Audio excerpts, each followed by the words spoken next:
KPK tak kunjung menetapkan Wakil Menteri Hukum dan HAM, Edi Hairis sebagai tersangka suap. Dampak pelemahan KPK. Saya Setri Yasra, dan inilah Opini Tempo.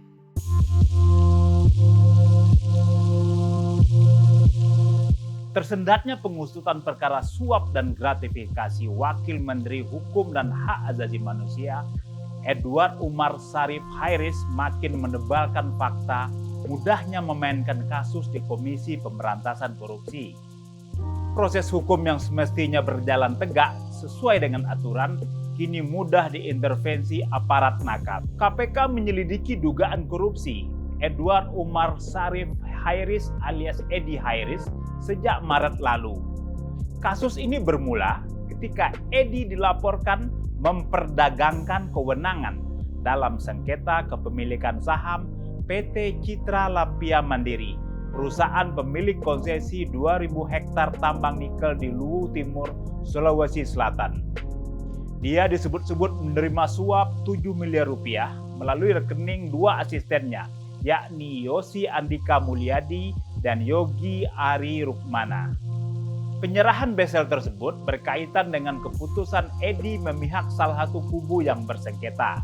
Sebagai wakil menteri, dia leluasa mengintervensi bawahannya agar menerima permohonan pendaftaran perubahan akte perusahaan dari salah satu kubu yang berseteru melalui sistem administrasi hukum umum di Kementerian Hukum dan HAM.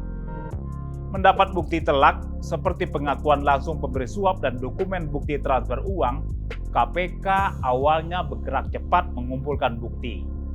Apalagi dalam pengembangan penyelidikan, penyelidik juga menemukan transaksi mencurigakan lain yang masuk ke rekening anak buah Edi. KPK sesungguhnya telah mengendus data keluar masuk uang di dua rekening bank anak buah Edi dalam 3 tahun terakhir. Nilainya 118,7 miliar rupiah uang masuk dan 116,7 miliar uang keluar. Dari jumlah itu, transaksi yang mencurigakan sebesar 90 miliar rupiah. Seharusnya dengan bukti itu, KPK bisa langsung menetapkan Edi sebagai tersangka penerimaan suap dan gratifikasi. 4 pemimpin KPK minus Firly Bahuri bersama tim penyelidik, penyidik dan penuntut telah melakukan gelar perkara pada 27 September lalu. Hasilnya, mereka bersepakat penanganan kasus dugaan penerimaan suap dan gratifikasi Edi Hairis naik ke tahap penyidikan. Tak hanya tersangkut soal suap dan gratifikasi, Edi akan dijerat dengan pasal pencucian uang.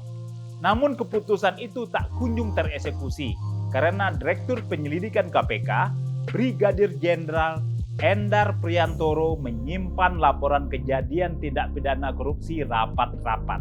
Padahal surat tersebut menjadi syarat KPK menetapkan Edi Hairis sebagai tersangka. Cara Endar mengabaikan amanah gelar perkara dan perintah pimpinan jelas mencurigakan.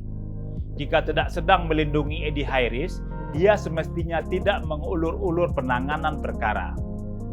Dalih bahwa guru besar hukum pidana Universitas Gadjah Mada Yogyakarta itu banyak berjasa untuk kepolisian, institusi asal Endar tentu mengada-ngada. Penundaan penetapan Edi Hairis sebagai tersangka bisa memunculkan sakwa sangka KPK mendapat pesanan lembaga lain. Endar punya jejak penting dalam konflik KPK dan kepolisian.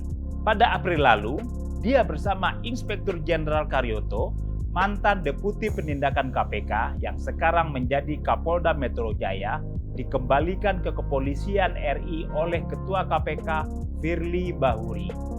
Putusan itu dibatalkan Kepala Kepolisian Republik Indonesia, Jenderal Listio Sigit Prabowo, dan Endar kembali ke KPK. Main-main dalam penetapan tersangka kasus korupsi yang sudah terang akan menambah panjang daftar kekacauan di KPK. Sebelumnya, Ketua KPK Firly Bahuri terendus mengulur penetapan status tersangka terhadap mantan Menteri Pertanian Syahrul Yassin Limpo yang tersangkut perkara pemerasan, suap, dan pencucian uang. Firly diduga meminta suap kepada Syahrul yang kini diusut polisi Jakarta sebagai kasus pemerasan. Intervensi politik dan leluasanya para petinggi memainkan perkara merupakan potret teranyar lembaga anti korupsi yang sempat memberi banyak harapan menjadi tameng Indonesia bersih dari korupsi ini. Kerusakan sistemik KPK bermula ketika Presiden Joko Widodo meminta Dewan Perwakilan Rakyat merevisi Undang-Undang KPK pada 2019 dan menempatkan lembaga ini di bawah rumpun eksekutif. Centang perenang KPK Jokowi membuat sebuah dugaan kejahatan seperti yang dilakukan Edi Hairis bobrok paripurna. Korupsi oleh ahli hukum yang menjadi pejabat lembaga hukum dan kemudian menjadi alat tawar kepentingan politik para penegak hukum. Simak opini dan liputan selengkapnya hanya di majalah.tempo.co.